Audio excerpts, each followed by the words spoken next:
as I can, really. Yeah.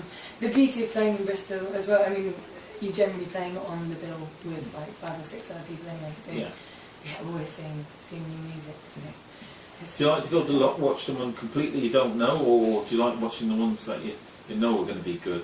Both, really. Yeah. I think you find some gems, you really do. I mean, even like open mic nights and stuff. We went to an open mic night last night, just on Worcester Road in Bristol, and the standard of people playing there is immense. When you think, kind of, you see all the stuff on the X Factor and stuff.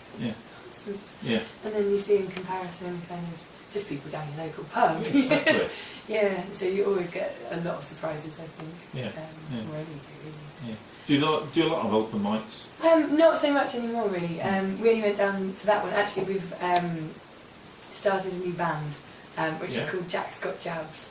Right. So that's quite. And we had a band practice last night, and we just thought we might as well go down to open mic and have a go. Basically, we haven't played as a band in front of people before, so we thought we'd go It's a down. good sounding board too. Sorry? It's a good sounding board to see how exactly. received that. Yeah. Definitely. And it went down pretty well, considering I think we've had like 2 practices. Yeah. But also one of my old housemates runs the open mic, so we try to go down and support her as much as possible. Yeah, I go more to watch them play, to be honest. Yeah. Normally, especially with open mics. Yeah. So what's this a group then? Are you going to be playing in a group regular? Well, we played together at Brisfest this year. It was me and 2 of my housemates who we all moved across from Bath after the songwriting course. And they're both amazing singer-songwriters in their own right. But we kind of got put together to play at Brisfest because there were so few slots.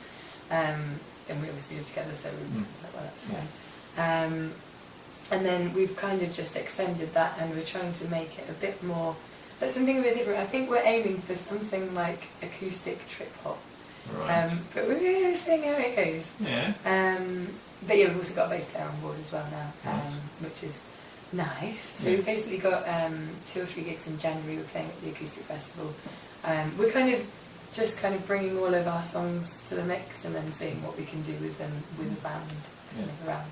So there's some of my songs. The first song that I played, Ghosts, we're doing that. And then some of the other 2 songwriter songs as well. So which do you prefer, band or solo?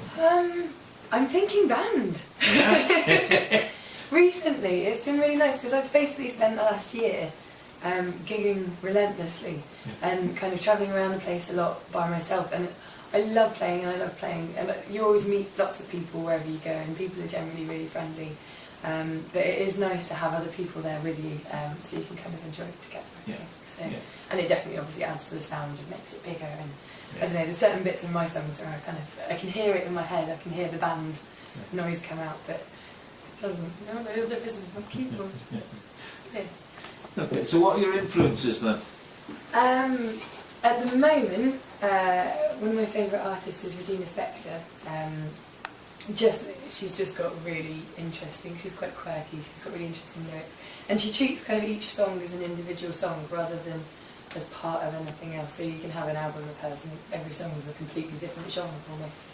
I think she's great. And then I guess I was brought up with the kind of all the classics like Bob Dylan and Eric Clapton and Pink Floyd and Captain Beefheart my dad was into, so I had quite a good upbringing of kind of silent music. Actually, I've got to plug Wes Dance is going to run a Bob Dylan night, isn't he, in end of January at Mars Park. Oh. So if you know Bob Dylan tunes, you could get in there. I'm going to play one next.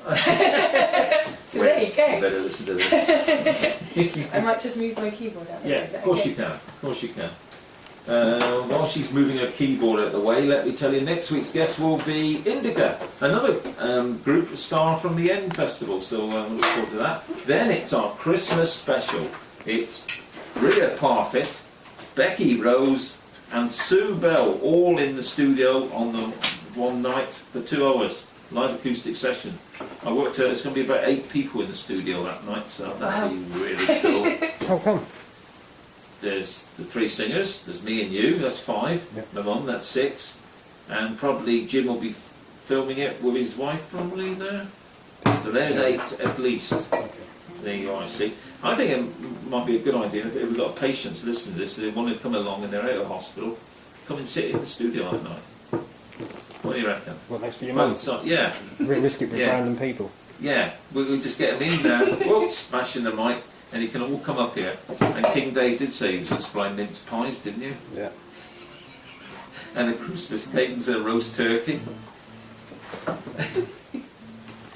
And right, we're back with Sadie, and Sadie's going to do a Bob Dylan one now to see if she can get a slot on this. See if I can come and play at Bob Dylan night. Yeah, Bob Dylan night, which is end of January, I'm sure. Wes said it was. So he's looking for people at the moment. Oh, this is the only time I can play Bob. Okay. So What- will still what's be your- allowed. Yeah.